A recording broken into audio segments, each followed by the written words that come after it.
Welcome back, everyone, to a Saturday edition of Back Your Play with Q with Rich Quinones.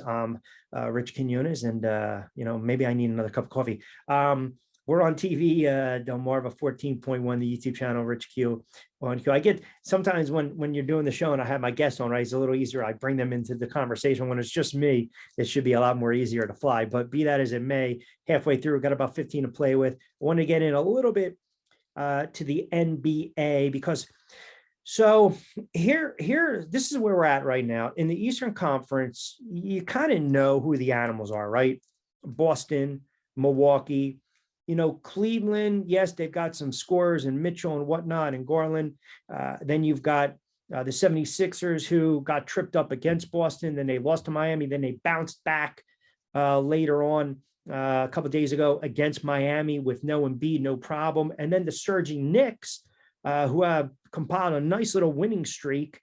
And I think it really starts with the emergence of Hart, the acquisition, Josh Hart. The Knicks last year won 37 games.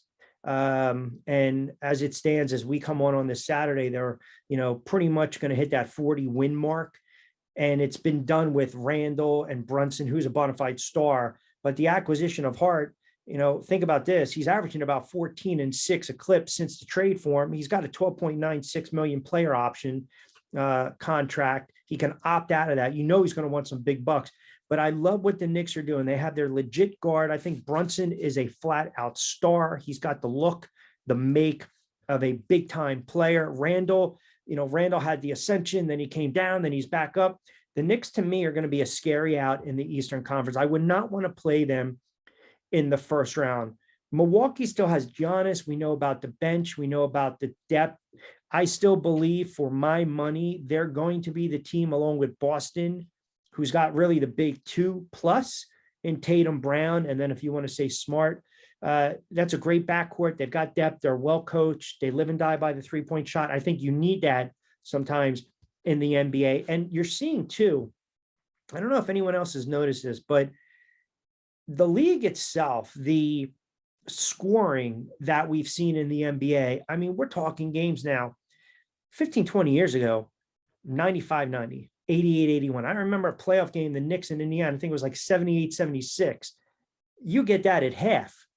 They want to get these guys out there and run. It's predicated on the guard play. Everyone can shoot. Everyone can put the ball on the floor. Everyone can go to the tin. Everyone can go to the rack. And you've got some very good sharpshooters out there. But the scoring has just been nuts. And the reason I bring it up is because you'll see some of these lines, some of these totals. I mean, case in point. So the other night, you saw Phoenix taking on the Hornets. Now, that line sat at 10. Kevin Durant was going to make his Suns debut. At the time, the Hornets have won 5 straight after dropping 7 in a row. And they also had a really nice ATS mark in that span. And then conversely, you look at the Suns coming into that game, they covered as a 3.5-point road dog last Sunday. That line was 10. They took care of the Hornets. They beat them by 15. But again, that game went over. You look at the Bulls in Detroit, the Cavs and the Celtics. I mentioned the Knicks before. Boston was coming into that game against the Cavs where they stubbed their toe a little bit. They still had won 7 of 8, but they lost 109-94 to the Knicks. That was a little more of a low scoring game. So I think sometimes you really got to, kind of dive in the trenches when we start to talk about the scoring in the NBA with the the overs and the unders. I mean, I've kind of circled it on this Saturday morning. Boston's going to win 50+. The Celtics are going to win 50+. The Sixers, they're about 7 or 8 wins away from 50+. The Cavs and Knicks, you might get 50+ win teams in the Eastern Conference. Then, of course, you look at the Western Conference, Denver and Memphis, and they're running away with it. Now, I don't know if the acquisition of Kevin Durant makes the Phoenix Suns a legit contender in the Western Conference, but we know what Durant's bringing to the table, and we understand just how dynamic the backcourt is. You throw Booker into the mix. Now you've got KD, you've got the double, you've got the split, you've got, cutting and slicing to the basket. You've got some wide open shooters as well. They are going to be a tough team Memphis, we're still trying to figure them out a little bit. And Denver, obviously, with Joker, everyone thinks they're poised to really make this monumental march in the Western Conference. And it helps out that Curry's been nicked up all season long for Golden State.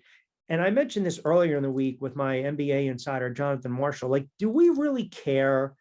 And I'm not trying to be disrespectful, but do we really care that LeBron James is going to be out pretty much for the next 2 to 3 weeks? Because the Lakers stink, right? I mean, the Lakers are not a good basketball team.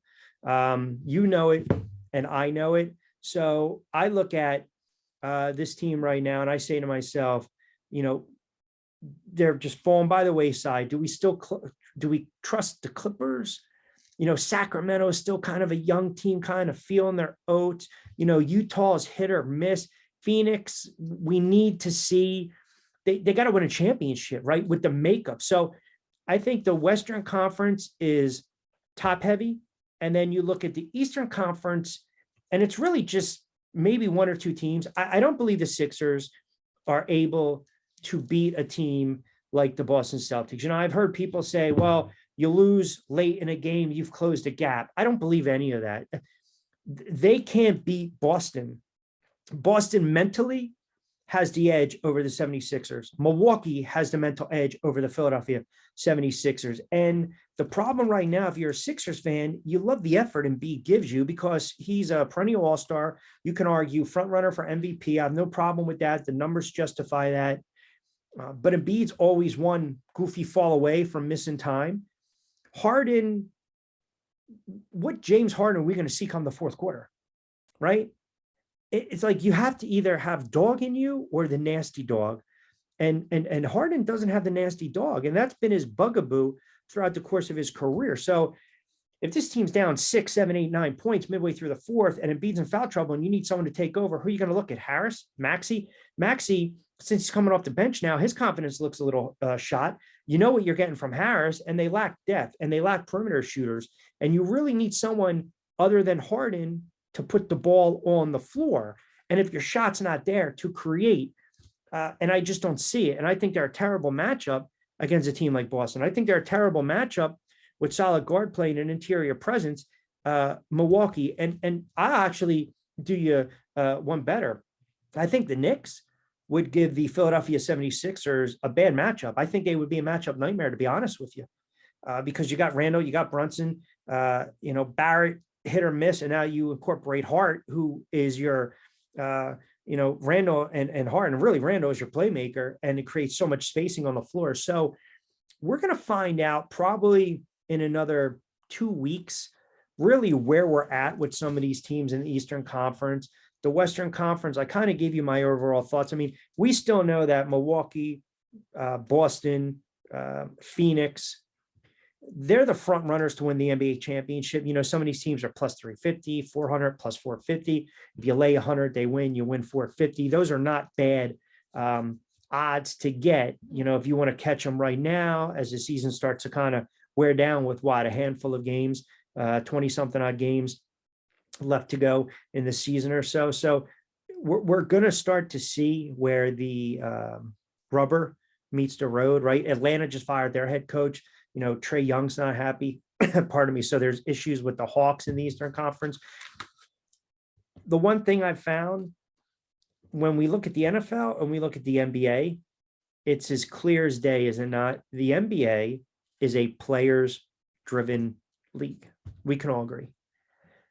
If the player's not happy, then they either want to trade the max deal or the head coach gets fired. Look what just happened in Atlanta. In the NFL, it's an owner-driven league. Hey, man, you're not happy? Tough. Deal with it. I mean, that's just where we're at. So that's where we're at with the NBA. You got March Madness right around the corner. You're starting to see some of these teams that I told you a couple of weeks ago we're going to be a little sneaky. Still can't figure out Purdue. Lost again to Indiana. I think USC is a little bit of a sleeper. UCLA is a little bit of a sleeper. Houston, one of the most well-balanced teams out there. Arizona is a very good team. Kansas is going to be Kansas. So Alabama, we're starting to see a little bit more of that. We're going to give you some good plays. We got conference tournaments right around the corner, Selection Sunday. We want to go heavy with that by the time we're back on the air next Saturday with you guys right here on a Saturday edition of BYP on TV 14.1 in Delmarva. All right, little housekeeping. So we saw the PPV of Jake Paul versus Tommy Fury. And a couple of things that kind of stood out with that, right? So I thought, even though Jake Paul was a YouTuber, I thought maybe he would go in there and kind of press the action and work the body a lot more. He really takes the sport of boxing serious. I was not enthralled with the commentary. I thought it was extremely one-sided, but that's, again, a topic conversation for another day. I mean, when you're paid by the promoter, sometimes people are going to shill. It is what it is. Fury acting like he just won the WBO or the WBC title was hilarious. But I still think Paul's good for boxing. You know, call him a goofball, say whatever you want. He's been able to kind of parlay and being an actor for Disney when he was a kid, and then doing the MVP promotions and being a YouTuber and making millions of dollars. I can't fault the kid for it. He trains hard. You know, there's maybe some reports flirting out there that he might face Le'Veon Bell.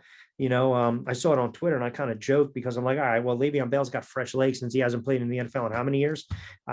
But boxing, there's going to be a lot of boxing talk on the show coming up. We're going to preview a lot of the money fights. And since we air every Saturday on Delmarva TV 14.1, I'll give you some plays for boxing. But as we start to wrap it up, we've got some XFL plays as we speak on the YouTube channel, Rich Q on Q.